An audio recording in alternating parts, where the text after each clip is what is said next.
Hey everyone, welcome to my channel. I am Srishti and today we are going to start chapter number 6 from Beehive book, class 9th, and chapter name is My Childhood. तो हम पढ़ने जा रहे हैं इसकी story अभी और फिर मैं लाइन बाय लाइन भी एक्सप्लेन करूँगी, तो अभी आपको पता लगेगा इस चैप्टर में है क्या। This chapter is about APJ Abdul Kalam, जिनके बारे में आप बहुत अच्छे से जानते हैं। उन्हीं के बारे में थोड़ी सी जानकारी इस चैप्टर में दी गई है जो कि बहुत ज़्यादा मोटिवेशनल है। तो इस चैप्टर में जो दिया गया है वो ये है कि APJ अब्दुल कलाम एक मुस्लिम फैमिली में पैदा हुए थे और ये फैमिली कोई बहुत हाई फाई फैमिली नहीं थी, एक मिडिल क्लास फैमिली थी। उसमें उनके अलावा 3 भाई रहते थे, एक बहन थी और उनके मम्मी पापा यानी उनके पेरेंट्स वहीं पे रहा करते थे।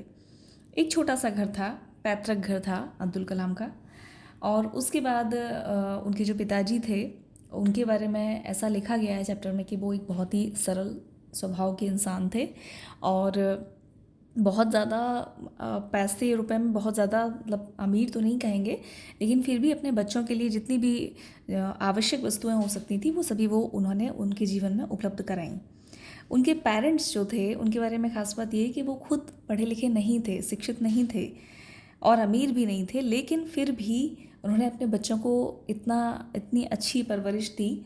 और इसके अलावा एक ख़ास बात ये है कि उनके घर में भले ही बहुत ज़्यादा पैसा नहीं था, फिर भी उनके घर में बाहर के लोग हर दिन लगभग खाना खाते थे। ऐसा नहीं था जो खाना बन रहा है सिर्फ फैमिली के लिए बन रहा है, ऐसा नहीं था।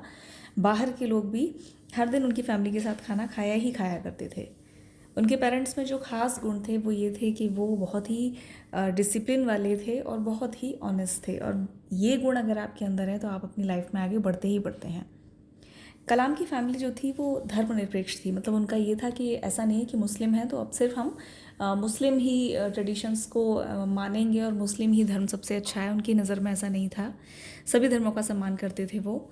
और क्योंकि उनके पेरेंट्स सीख के साथ जी रहे थे तो उनके बच्चे भी यही सोचते थे।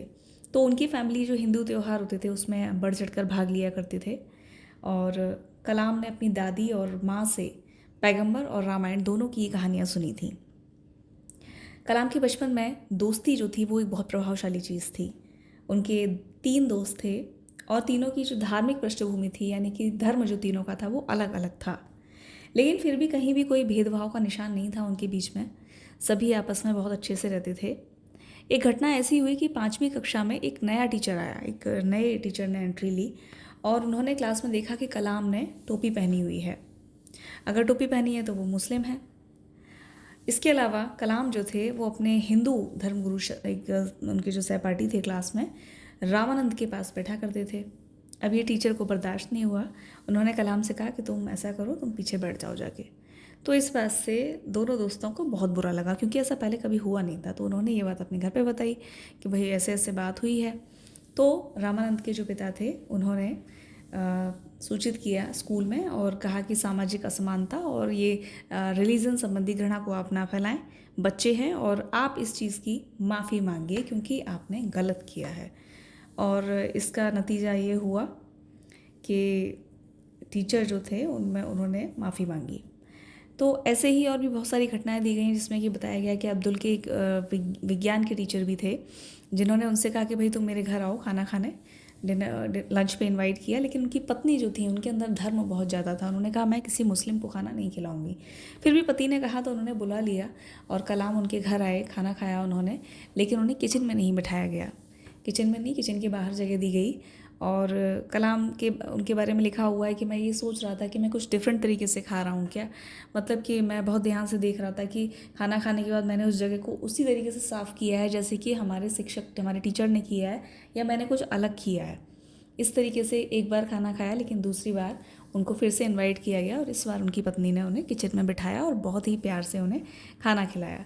तो इस तरीके से कलाम के बारे में छोटी छोटी घटनाएं यहाँ दी गई हैं जो कि बहुत प्यारी हैं। और इस चैप्टर में काफ़ी कुछ उनकी लाइफ के बारे में शॉर्ट इंसिडेंट्स के थ्रू बताया गया है। उनकी पढ़ाई के बारे में बताया गया है कि इसके बाद जब बड़े हुए तो उन्होंने आगे पढ़ाई की अपनी। यहाँ पर बताया गया है कि सेकेंड वर्ल्ड वॉर जो हुआ था यानी द्वितीय विश्व युद्ध जो हुआ था, जब वो ख़त्म हो गया तब भी भारत की जो स्वतंत्रता थी वो अधर में थी, मतलब हुई नहीं थी ठीक से। तो गांधी जी की याचिका के बाद पूरा देश अपने देश के निर्माण के प्रति मतलब आशान्वित था कि हाँ ऐसा होगा। तो इसी दौरान कलाम ने अपने पिताजी से कहा कि वो रामनाथपुरम जाके आगे की पढ़ाई करना चाहते हैं।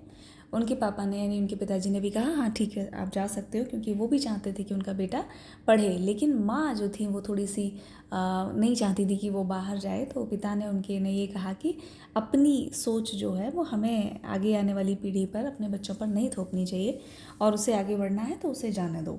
तो इस तरीके से उनकी माँ ने भी इस चीज़ को माना और उनको आगे की पढ़ाई करने के लिए रामनाथपुरम भेजा। तो मैं उम्मीद करती हूँ आपको चैप्टर समझ में आया होगा, और मैं इस चैप्टर को लाइन बाय लाइन पढ़ाकर भी एक्सप्लेन करूँगी।